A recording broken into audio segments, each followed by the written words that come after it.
Hello, this is Shane from Shane's Books and Review.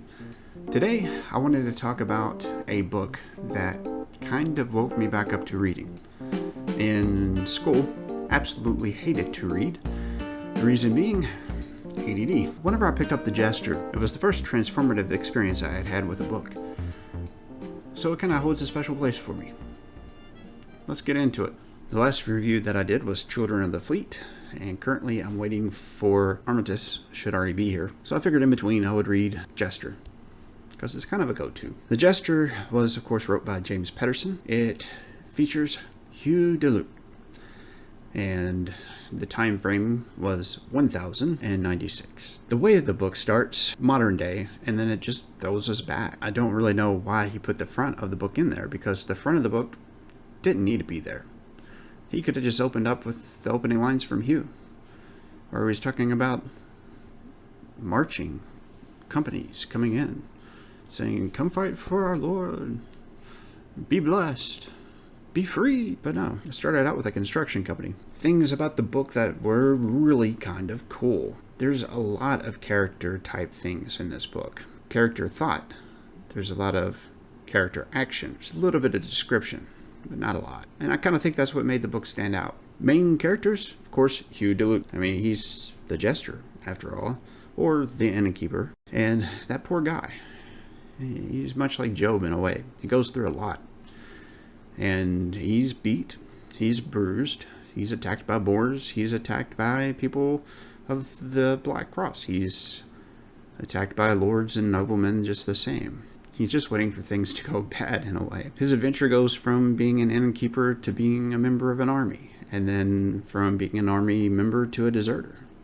From being a deserter to a victim of a boar to a patient. From the study of a jester to wanting to be an innkeeper again, starting to form his inn and rebuild it.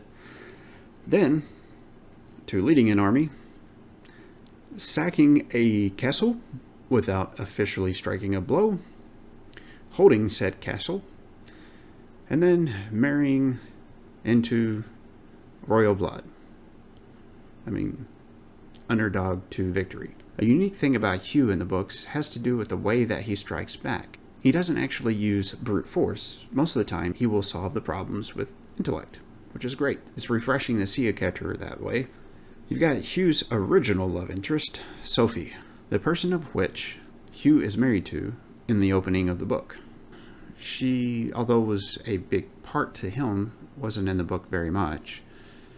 She was at the very beginning, and then whenever he found her again, bad things happen to Sophie. Then you have Emily, which Emily is a very lovable character, just through actions, words, the way that she treats you. Then you've got Cookie, the cook. For some reason, she always stuck out to me because she seemed to be a bit of a meister. Somebody that would kind of stick it to the man, but wouldn't necessarily stick her neck out for herself. Then you got Baldwin. Stephen's, of course, the one that is the one you want to hate in the book.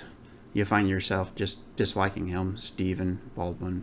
His character goes from the pompous, arrogant lord to almost a sniveling jackal that's licking his hindquarters as everything falls apart around him. And his wife, the enabler, as I thought of her the entire book, she does pop in, and she is a likable enough character. She kind of lost her way for a while, and I did feel sorry for her in a way because she is married to a lord. If he decided to, he could have her bisected, cut in half, pulled apart by horses if she doesn't do what he likes.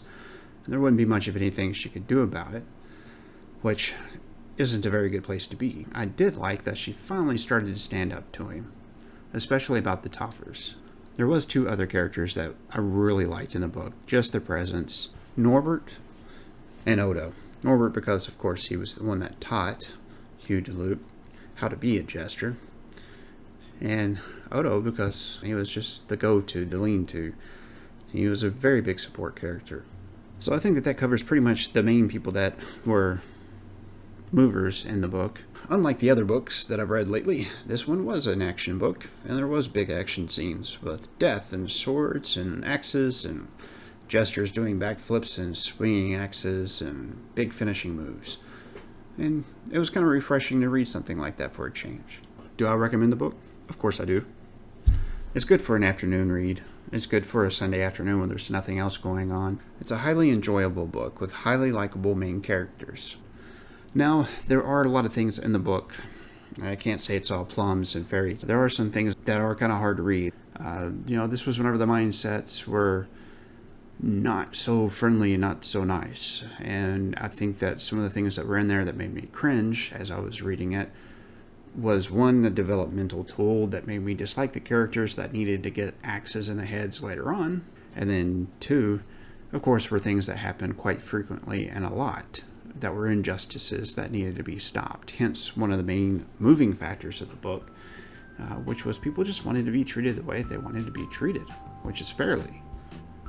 And that's the review for The Jester from James Patterson. Hope you enjoyed it. If you did, hit that subscribe button, hit the like button, leave me a comment in the section down below, and I will do my best to get back with you. Beyond that, again, thank you for your time, and you have a wonderful day.